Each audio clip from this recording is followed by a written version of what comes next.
प्रिय विद्यार्थियों, आज एक बार फिर हम ये पार्ट थर्ड के द्वितीय प्रश्न पत्र इंट्रोड्यूसिंग सब सोशियोलॉजी के अंतर्गत पहली इकाई जिसके अंतर्गत हम बात कर रहे थे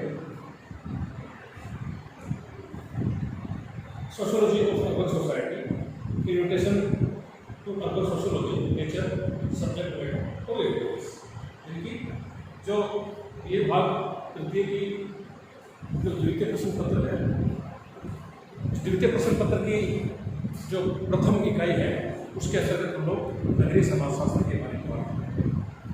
और अब तक हम आपको नगरीय समाजशास्त्र की उत्पत्ति के बारे में बताने का प्रयास किया है और यह बताने की कोशिश की कि जिस प्रकार से समाजशास्त्र विभिन्न सामाजिक विज्ञानों के अंतर्गत एक शाखा के रूप में विकसित हुआ है, उसी प्रकार से नगरीय समाजशास्त्र की एक शाखा के रूप में विकसित हुआ है। जब हमने नगरीय समाजशास्त्र को परिभाषित करने का प्रयास किया था, उस वक्त आपको यह बताने का प्रयास हमारी तरफ से किया गया कि हम लोग समाजशास्त्र को परिभाषित करते हैं कि समाजशास्त्र सामाजिक विज्ञानों की एक शाखा है जो सामाजिक घटनाओं का वैज्ञानिक दृष्टिकोण से करता है और जिसकी उत्पत्ति 1819 में हुई। ऑगस्ट कॉम्टे ने समाजशास्त्र की उत्पत्ति की, इसलिए ऑगस्ट कॉम्टे को समाजशास्त्र का जनक कहा गया। इस प्रकार से समाजशास्त्र सामाजिक विज्ञानों की एक शाखा है जो सामाजिक घटनाओं का वैज्ञानिक दृष्टिकोण से करता है। ठीक उसी प्रकार से इस प्रकार से समाजशास्त्र सामाजिक विज्ञानों की एक शाखा के रूप में विकसित हुआ। ठीक उसी प्रकार से नगरीय समाजशास्त्र समाजशास्त्र की एक शाखा के रूप में विकसित हुआ। हम बात कर रहे थे नगरीय समाजशास्त्र को परिभाषित कर रहे थे, तब इस प्रकार से हम उसको परिभाषित करने की कोशिश की। वैसे तो हम लोग सामान्य भाषा में हम यह कह सकते हैं कि जो नगरों का जो नगरीय सामाजिक घटनाओं का अध्ययन करता है उस विषय को हम लोग नगरीय समाजशास्त्र कहते हैं। लेकिन हमको नगरीय समाजशास्त्र को परिभाषित करने के लिए समाजशास्त्र किसको बोलते हैं, समाजशास्त्र के संबंध में तो हम नगरीय समाजशास्त्र की परिभाषा इस प्रकार से देने का प्रयास किया कि नगरीय समाजशास्त्र की एक शाखा है। नगरीय समाजशास्त्र की एक शाखा है जो सामुदायिक जीवन के एक विशेष स्वरूप नगरीय समाज का अध्ययन करता है, यानी कि नगरीय समाजशास्त्र की एक शाखा है। इस प्रकार से सामाजिक विज्ञानों की अनेक शाखाएं हैं, उनमें से एक शाखा समाजशास्त्र है। आगे जाकर वही समाजशास्त्र जो कि एक शाखा के रूप में थी, आगे जाके उसने अपना रूप विस्तृत किया और उसकी भी अनेक शाखाएं निकल गई। उन अनेक शाखाओं में से एक शाखा बनी जिसको कि हम लोग नगरीय समाजशास्त्र कहते हैं। तो नगरीय समाजशास्त्र से तात्पर्य समाजशास्त्र की एक शाखा है जो नगरीय समाज का अध्ययन करता है, नगरीय सामाजिक घटनाओं का अध्ययन करता है। न सिर्फ अध्ययन करता है बल्कि नगरीय सामाजिक घटनाओं का वैज्ञानिक दृष्टिकोण से करता है। उस विषय को हमने उस विषय को नगरीय समाजशास्त्र कहते हैं और नगरीय समाजशास्त्र एक समाजशास्त्र की शाखा है। और इस नगरीय समाजशास्त्र की उत्पत्ति की जहां तक बात की, हम बात कर रहे थे रॉबर्ट बार्क की।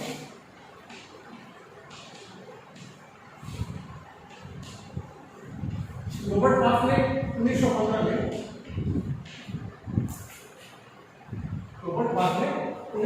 में द सिटी नामक पुस्तक लिखी। रॉबर्ट बार्क को नगरीय समाजशास्त्र का जनक कहा जाता है। जिस प्रकार से ऑगस्ट कॉम्टे को समाजशास्त्र का जनक कहा जाता है, ठीक उसी प्रकार से रॉबर्ट बार्क को नगरीय समाजशास्त्र का जनक कहा जाता है, जिन्होंने द सिटी नामक पुस्तक लिखकर इस नगरीय समाजशास्त्र के एक विषय के रूप में भूमिका है। आगे जाकर बाद में बर्गर के साथ एक और पुस्तक लिखी थी, जिसके बारे में हम पिछले क्लास में चर्चा कर रहे थे कि बर्गर और बार्क ने मिलकर द अर्बन कम्युनिटी नामक एक पुस्तक लिखी 1926 में, जिसमें उन्होंने नगरीय समाजशास्त्र को आगे बढ़ाया। तो ये नगरीय समाजशास्त्र की कुछ परिभाषा के बारे में हम बात करें पिछले क्लास में। आज हम देखेंगे nature of urban sociology and subject matter of urban sociology और रिलेवेंस ऑफ अर्बन सोशियोलॉजी। इन तीन मुद्दों पर हम बात करेंगे। नगरीय समाजशास्त्र की प्रकृति, नगरीय समाजशास्त्र का विषय क्षेत्र या विषय वस्तु और नगरीय समाजशास्त्र का महत्व या नगरीय समाजशास्त्र का विषय। नेचर ऑफ अर्बन सोशियोलॉजी या नगरीय समाजशास्त्र की प्रकृति की जहाँ तक बात है, हम पहले ही स्पष्ट कर चुके हैं कि नगरीय समाजशास्त्र की एक शाखा है। और जब हम समाजशास्त्र की प्रकृति के बारे में बात कर रहे थे, वहाँ पर हमने आपको यह बताने की कोशिश की थी कि नगरीय समाजशास्त्र की प्रकृति वैज्ञानिक है। समाजशास्त्र की प्रकृति वैज्ञानिक है। क्यों? क्योंकि समाजशास्त्र जो सामाजिक घटनाओं पर अध्ययन करता है तो वह वैज्ञानिक दृष्टिकोण से अध्ययन करता है। इसलिए समाजशास्त्र की प्रकृति को हमने वैज्ञानिक प्रकृति ठहराने का प्रयास किया। हाँ, ये बात अलग है कि समाजशास्त्र उस प्रकार का विज्ञान तो नहीं है जिस प्रकार के प्राकृतिक विज्ञान है, क्योंकि प्राकृतिक घटनाओं में और सामाजिक घटनाओं में काफ़ी फर्क होता है। सामाजिक घटनाओं की प्रकृति जटिल प्रकृति होती है, सामाजिक घटनाओं की प्रकृति परिवर्तनशील प्रकृति होती है, क्योंकि सामाजिक घटनाओं के अंतर्गत समाज के अंतर्गत समाजशास्त्र के अंतर्गत मानवीय संबंधों का अध्ययन किया जाता है, सामाजिक संबंधों का अध्ययन किया जाता है और मानवीय संबंधों के सामाजिक संबंधों की प्रकृति जटिल होने के साथ साथ परिवर्तनशील होती है। इसलिए जब हम लोग बात कर रहे थे BA पार्ट फर्स्ट के प्रथम प्रश्न पत्र के अंतर्गत जब हम बात कर रहे थे कि समाजशास्त्र की वैज्ञानिक प्रकृति और मानवीय प्रकृति, तब वहाँ पर एक निष्कर्ष निकल कर आया था कि ठीक है, समाजशास्त्र को हम लोग विज्ञान को मान लेते हैं, एक आंशिक विज्ञान समाजशास्त्र को स्वीकार किया गया। आंशिक विज्ञान या सामाजिक विज्ञान इसलिए क्योंकि समाजशास्त्र सामाजिक घटनाओं पर अध्ययन करता है और सामाजिक घटनाओं की प्रकृति परिवर्तनशील होती है। ठीक है, तो फिर परिवर्तनशील प्रकृति होने के बावजूद भी समाजशास्त्र विज्ञान क्यों है? समाजशास्त्र विज्ञान इसलिए है क्योंकि समाजशास्त्र जो डेटा कलेक्ट के लिए जो टूल्स अपनाता है, तथ्य संकलन करने की जो उसकी जो विधियां हैं, वे विधियां वैज्ञानिक हैं। क्यों? क्योंकि एक समाजशास्त्र का अध्ययन करता, अनुसंधान करता जब अध्ययन क्षेत्र में जाता है तो अपने अध्ययन विषय से संबंधित जब तथ्य संकलित करता है तो वो तथ्य संकलित करते समय वो वस्तुनिष्ठ रहने का प्रयास करता है, पक्षपात रहित रहने का प्रयास करता है, पूर्वाग्रह रहित रहने का प्रयास करता है। इस प्रकार से वो तटस्थ रहकर अपने अध्ययन विषय से संबंधित तथ्यों को संकलित करता है, व्यवस्थित, क्रमबद्ध, पूर्वाग्रह रहित, पक्षपात रहित और वस्तुनिष्ठ दृष्टिकोण से एक सामाजिक विज्ञान का विद्यार्थी या तथ्यों का संकलन करता है। इसलिए समाजशास्त्र ठीक है, सब समाजशास्त्र की प्रकृति वैज्ञानिक प्रकृति है। समाजशास्त्र को एक आंशिक विज्ञान स्वीकार किया गया है। समाजशास्त्र को उस प्रकार का विज्ञान को नहीं माना गया जिस प्रकार के प्राकृतिक विज्ञान है, बल्कि इसको एक सामाजिक विज्ञान के रूप में आगे जाके स्वीकृत। तो जब समाजशास्त्र की प्रकृति वैज्ञानिक है, क्योंकि नगरीय समाजशास्त्र की एक शाखा है, तो नो डाउट निसंदेह नगरीय समाजशास्त्र की प्रकृति की वैज्ञानिक जब समाजशास्त्र की प्रकृति वैज्ञानिक प्रकृति है, नगरीय समाजशास्त्र की एक शाखा है, तो निश्चित रूप से निसंदेह नगरीय समाजशास्त्र की प्रकृति की वैज्ञानिक यह भी उस प्रकार का विज्ञान नहीं जिस प्रकार के प्राकृतिक विज्ञान है, क्योंकि यह भी नगरीय सामाजिक घटनाओं का नगरीय सामाजिक संबंध पर अध्ययन करता है। लेकिन अध्ययन करते समय, डेटा कलेक्ट करते समय, तथ्य संकलन करते समय अपने अध्ययन के लिए जो विधियों का वह चुनाव करता है या तथ्य संकलन करने के लिए जिन विधियों का उपयोग करता है, वे विधियां, वे टूल्स, वे वैज्ञानिक, क्योंकि नगरीय समाजशास्त्र क्या होता है कि अध्ययन करता है, प्रयास करता है कि वह अपने अध्ययन को ज़्यादा से ज़्यादा विश्वसनीय बनाए, ज़्यादा से ज़्यादा वस्तुनिष्ठ बनाए, ज़्यादा से ज़्यादा पक्षपात रहिए और उसके अध्ययन में ज़्यादा से ज़्यादा वैज्ञानिकता आ पाए। इस प्रकार का प्रयास नगरीय समाजशास्त्र के अंतर्गत एक अध्ययन करता है। इसलिए नगरीय समाजशास्त्र की प्रकृति भी वैज्ञानिक। क्यों? क्योंकि समाजशास्त्र की प्रकृति वैज्ञानिक है। चूंकि नगरीय समाजशास्त्र की एक शाखा है, इसलिए नगरीय समाजशास्त्र की प्रकृति भी वैज्ञानिक। ठीक है, next subject matter of urban sociology या नगरीय समाजशास्त्र के विषय वस्तु या नगरीय समाजशास्त्र का विषय क्षेत्र, यानी कि नगरीय समाजशास्त्र किन किन बातों का अध्ययन करता है, नगरीय समाजशास्त्र का क्षेत्र कहाँ तक फैला हुआ है, नगरीय समाजशास्त्र की सीमा कहाँ तक जाती है, किन किन बातों का नगरीय समाजशास्त्र अध्ययन करता है, उसके बारे में हम बात करेंगे। तो नगरीय समाजशास्त्र की विषय वस्तु या नगरीय समाजशास्त्र का अध्ययन क्षेत्र विषय क्षेत्र के बारे में ई बर्गर ने अपने पुस्तक अर्बन सोशियोलॉजी में इसके कुछ अध्ययन क्षेत्र निर्धारित किए हैं, उसके बारे में कुछ बात है। ई बर्गर का कहना है कि जो नगरीय समाजशास्त्र है उसके अध्ययन क्षेत्र का एक हम लोग ऐतिहासिक उपागम के दृष्टिकोण से देख सकते हैं, आनुभाविक उपागम देख सकते हैं। उसके अंतर्गत हम लोग नगरीय समाजशास्त्र के अंतर्गत हम लोग सामाजिक गोल को लेते हैं, उसकी प्रारूपिक या आकारिक को लेते हैं, जनांकिकी या डेमोग्राफी यानी कि जनसंख्या घनत्व को लेते हैं, आधारभूत संस्थाएं नगरीय क्षेत्रों में या शहरी क्षेत्रों में किस प्रकार की सामाजिक संस्थाएं देखने को मिलती है। नगरीय सरकार तो लोकल बॉडीज होती है, ठीक है, जैसे नगर परिषद है या निगम है या जो लोकल बॉडीज के जो स्थानीय सरकार है। नगरीय व्याधि का मतलब शहरी बीमारी, व्याधि का मतलब बीमारी, यानी कि नगरों में कौन कौन सी बीमारियां पाई जाती है। बीमारी का मतलब नगरीय समाज में किस किस प्रकार की सामाजिक समस्याएं विद्यमान है, वे कौन से व्याधिकीय तत्व हैं, बीमारी पैदा करने वाले तत्व हैं जो नगरीय समाज में विघटन पैदा करते हैं। उन तमाम नगरीय सामाजिक समस्याओं का अध्ययन ई वर्गल के अनुसार नगरीय समाजशास्त्र के अंतर्गत किया जाता है। चिकित्सीय का मतलब पैथोलॉजिकल फैक्टर, यानी कि जो नगरीय समाजों में जो सामाजिक समस्याएं विद्यमान है उन सामाजिक समस्याओं का निदान क्या है, उनका इलाज क्या है, नगरीय सामाजिक समस्याओं को कैसे दूर किया जा सकता है, ये भी बातें हमको नगरीय समाजशास्त्र से सीखता है। ये कुछ अध्ययन क्षेत्र की सीमाएं पुस्तक अर्बन सोशियोलॉजी में बताने का प्रयास किया है। इसको हम लोग सैद्धांतिक दृष्टिकोण से देखें, subject matter of urban sociology या विषय सामग्री नगरीय समाजशास्त्र की, तो उसको हम लोग इस प्रकार से बताने का प्रयास कर सकते हैं।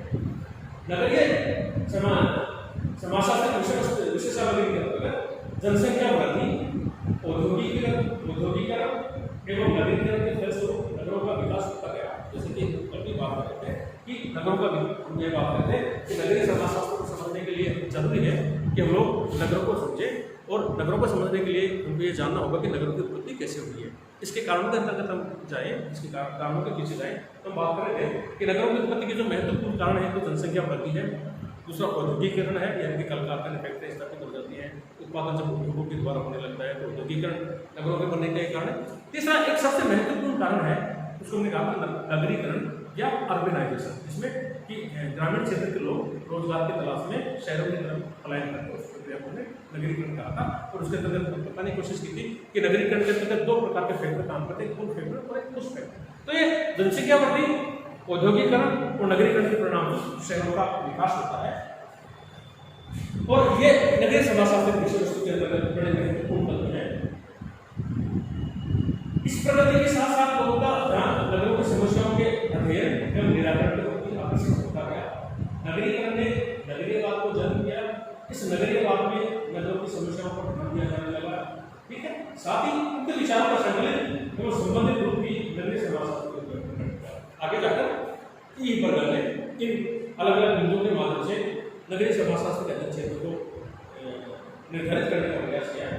जैसे ऐतिहासिक उपक्रमों के अंतर्गत वर्गल का कहना है, इसमें नगरों के उत्थान का अध्ययन किया जाता है। नगरों का उत्थान मतलब नगरों का विकास, नगरों का निर्माण कैसे हुआ है और नगरों का विकास कैसे किया जाता है, या इस स्तर तक आज जो शहर या नगर पहुंचे हैं उसके अंतर्गत क्या क्या बातें, क्या क्या कारण है, उसका इतिहास क्या है, इसका अध्ययन ऐतिहासिक उपक्रम के अंतर्गत।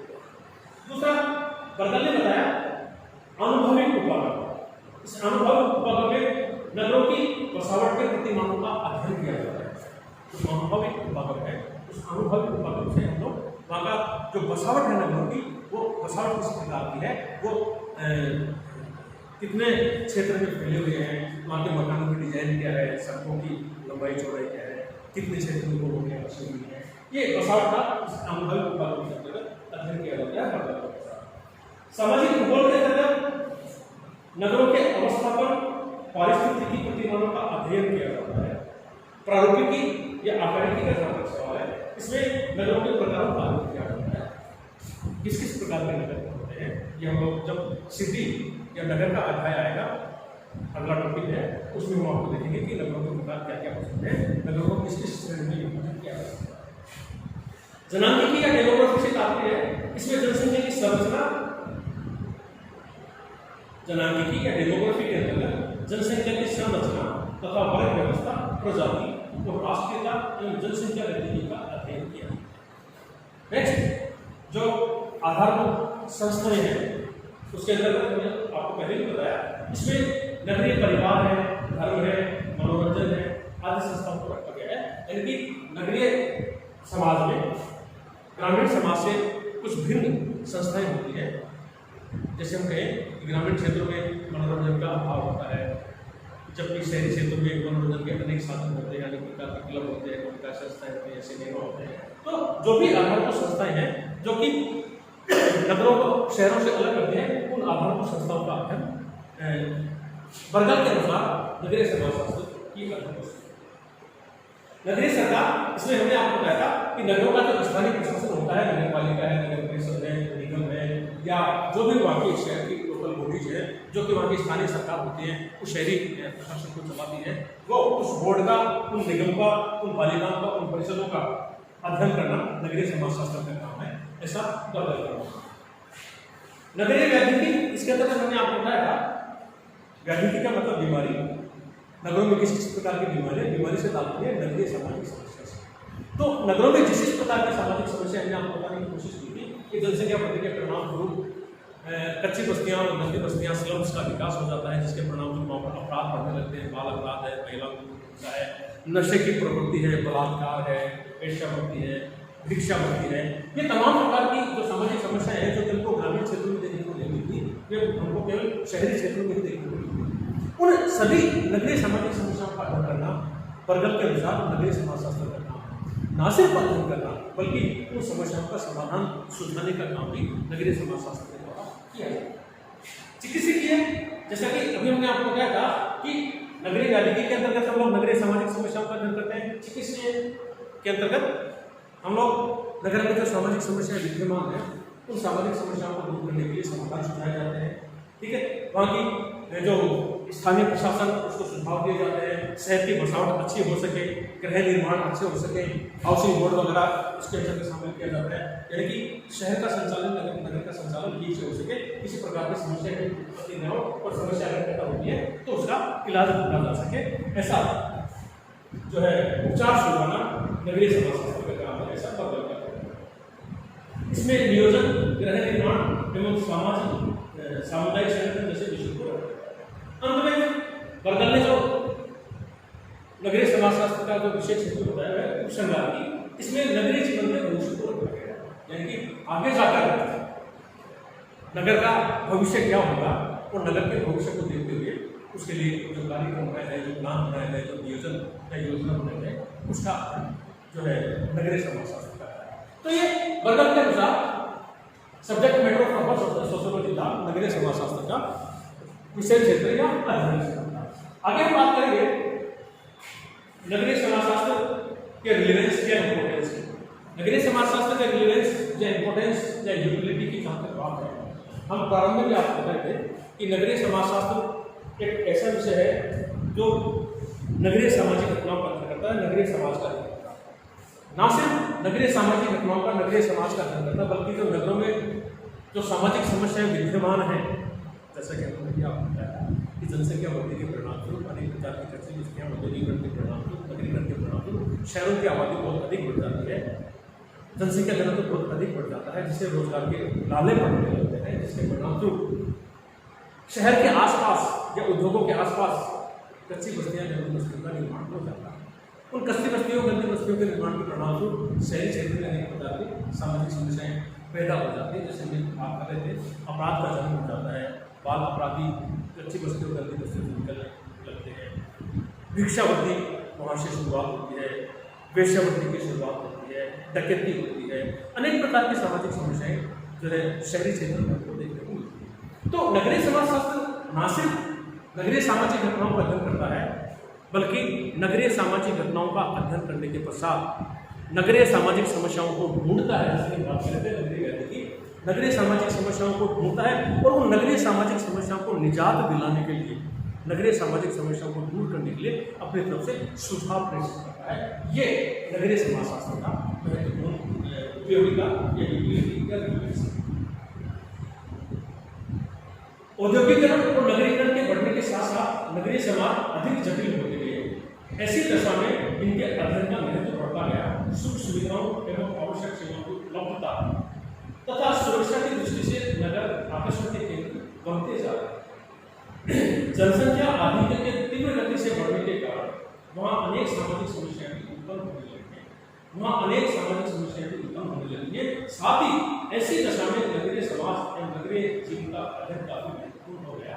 नगरीय समाजशास्त्र इन नगरीय समस्याओं का व्यवस्थित क्रमबद्ध और वैज्ञानिक अध्ययन करता है तथा नगरीय समस्याओं के समाधान में भी इसका उपयोग किया जा सकता है। ठीक है, न सिर्फ नगरीय व्याधियों का अध्ययन करता है, न रहा है, बल्कि नगरीय समाजशास्त्र नगरीय सामाजिक समस्याओं को दूर करने के लिए, नगरीय सामाजिक समस्याओं का निदान भी सुझाता है, उपचार भी बताने का प्रयास करता है। इसके महत्व या प्रासंगिकता की बात करें, इसको हम लोग अलग अलग श्रेणी में बांट सकते हैं। जैसे देखिए, ज्ञान की एक शाखा के रूप में नगरीय समाजशास्त्र का एक महत्व है। ज्ञान की शाखा के रूप में अगर हम देखा जाए तो अनुसंधानों के आधार पर नगरीय समाजशास्त्र का साहित्य समृद्ध होता गया। नगरों का अध्ययन विभिन्न वैज्ञानिक पद्धतियों द्वारा किया जाता है, जिससे नगरीय जीवन के बारे में हमारी सोच विकसित होती है। यानी कि जब से नगरीय समाजशास्त्र का अध्ययन हुआ, जैसे कि मैंने आपको बताया, रॉबर्ट पार्क ने 1915 में द सिटी नामक पुस्तक लिखकर इस पुस्तक की इस विषय की स्थापना की। तब से नगरीय समाजशास्त्र की उत्पत्ति हुई, तब से नगरों का अध्ययन किया जाने लगा, नगरों का सामाजिक सर्वेक्षण किया जाने लगा, नगरों का सामाजिक अनुसंधान किया जाने लगा, जिससे लोगों के सामने नगरों की अवधारणा होने लगी और नगरों में जो समस्याएं विद्यमान है, नगरों की समस्याओं के बारे में लोगों को जानकारी होने लगी और उनके सुझाव, समस्याओं को दूर करने के लिए सुझाव अनुसंधान करना उनके द्वारा दिए जाने लगे।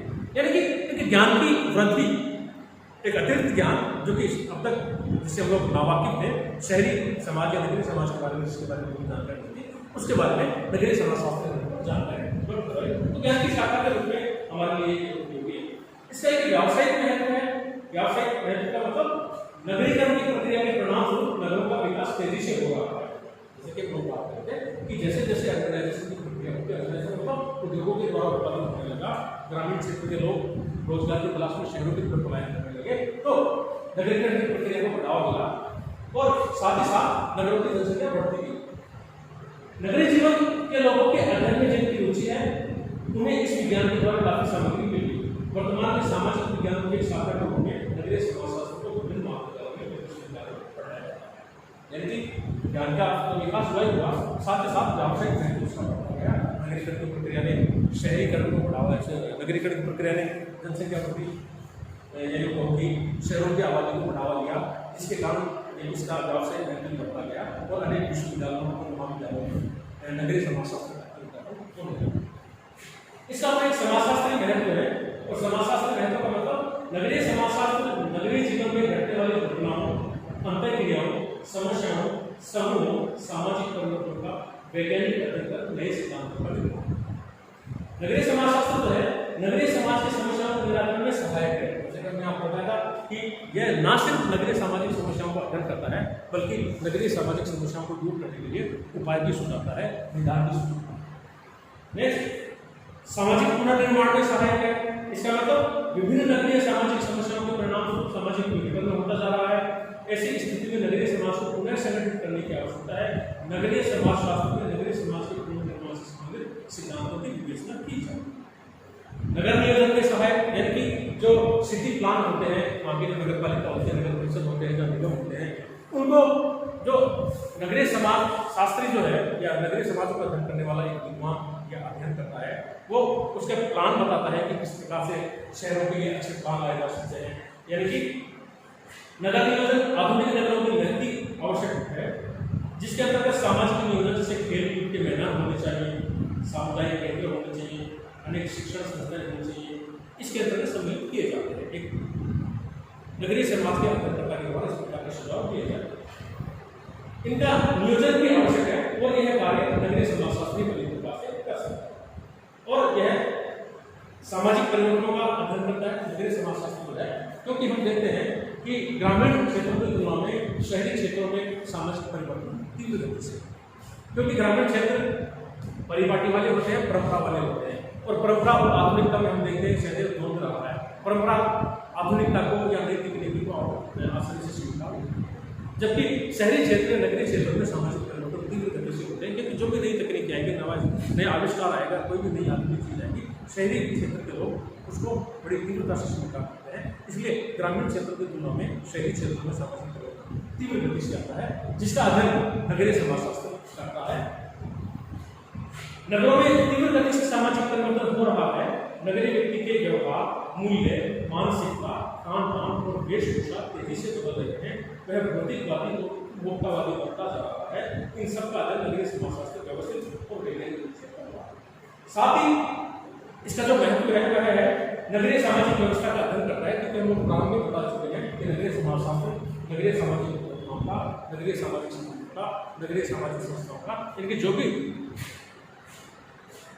नगरीय समाज की व्यवस्था है उस नगरीय समाज की व्यवस्था का अध्ययन करना नगरीय समाज शास्त्र का कार्य है। इसके अंतर्गत नगरीय सामाजिक संबंध, नगरीय सामाजिक संस्थाओं, नगरीय प्रक्रियाओं तथा प्रगटनाओं का वस्तुनिष्ठ, क्रमबद्ध, पक्षपात रहित तथा पूर्वग्रह रहित तथा वैज्ञानिक दृष्टिकोण से अध्ययन करता है। ये बात हम आपको कर चुके हैं।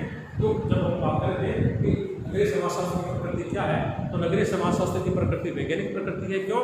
क्योंकि नगरीय समाजशास्त्र की एक शाखा है, इसलिए नगरीय समाजशास्त्र की प्रकृति भी वैज्ञानिक प्रकृति। क्यों? क्योंकि यह नगरीय समाज का, नगरीय सामाजिक संबंधों का, नगरीय सामाजिक घटनाओं का, नगरीय सामाजिक संस्थाओं का या जो कुछ भी नगरीय समाज में विद्यमान है उनका व्यवस्थित, क्रमबद्ध, पक्षपात रहित, पूर्वाग्रह रहित और वस्तुनिष्ठ ढंग से अध्ययन करता है, यानी कि वैज्ञानिक दृष्टिकोण से अध्ययन करता है। इसलिए नगरीय समाजशास्त्र की अपना महत्व है, उसका अपनी प्रासंगिकता है। तो ये नगरीय समाजशास्त्र के बारे में कुछ महत्वपूर्ण बातें थी, जिसके अंतर्गत हमने आपको नगरीय समाजशास्त्र का अर्थ, उसकी प्रकृति, उसकी विभिन्न परिभाषाएं, नगरों का विकास कैसे होता है, वो नगरीय समाजशास्त्र की प्रकृति, नगरीय समाजशास्त्र का अध्ययन क्षेत्र और नगरीय समाजशास्त्र का महत्व, उसकी प्रासंगिकता के बारे में। Thank you.